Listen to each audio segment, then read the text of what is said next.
Île-de-France, la région qui embrasse Paris, n'occupe que 2% du territoire de l'Hexagone, mais détient un tiers du PIB de la France.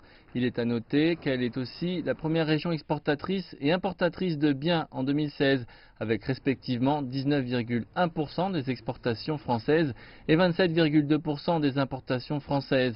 Sans aucun doute, cette région dynamique favorise-t-elle des échanges commerciaux ouverts.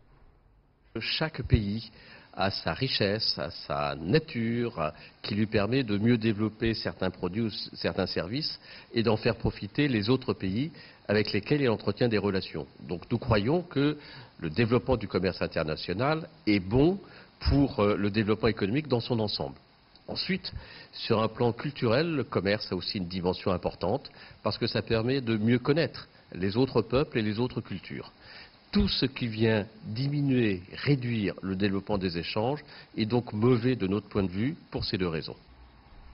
Selon la Direction générale des douanes et droits indirects de la France, ce sont les produits de la construction automobile qui se mettent au top de la liste des importations 2017 en Île-de-France, avec une part de 13,2%. À côté des exportations, la même catégorie occupe également la deuxième place, avec une part de 11,5%. C'est pourquoi la menace des États-Unis à mettre plus de tarifs sur les automobiles européennes pourrait susciter plus de retombées que la mise en place des taxes sur l'acier et l'aluminium. Et lorsqu'on construit une voiture, quel que soit le lieu de sa construction, on importe nécessairement des matières premières, dont un certain nombre qui viennent de la Chine ou des États-Unis ou d'autres pays. Et dès lors qu'il y a des restrictions et des droits de douane, ça veut dire qu'à la sortie, le produit fini sera nécessairement plus cher, donc c'est une atteinte au pouvoir d'achat des consommateurs. En plus, l'Île-de-France se caractérise par une forte densité d'entreprises technologiques, allant de start-up à des grands groupes. Il dépense 40% des ressources de R&D de toute la France. Mais aux yeux de M. Kling, le développement de telles entreprises dépend aussi d'accès libre aux marchés internationaux.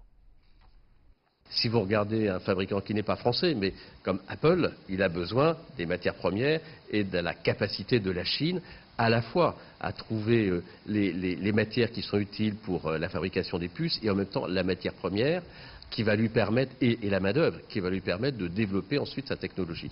Donc il y a un échange entre toutes les parties prenantes. Tout ce qui vient encore une fois contrarier ces échanges sera néfaste pour les consommateurs que nous sommes. Dans ce contexte, M. Kling trouve qu'il est plus facile à retrouver l'équilibre du commerce en recourant aux partenariats multilatéraux et il plaide aussi pour une résolution entre l'Europe et les États-Unis ainsi qu'entre la Chine et les États-Unis.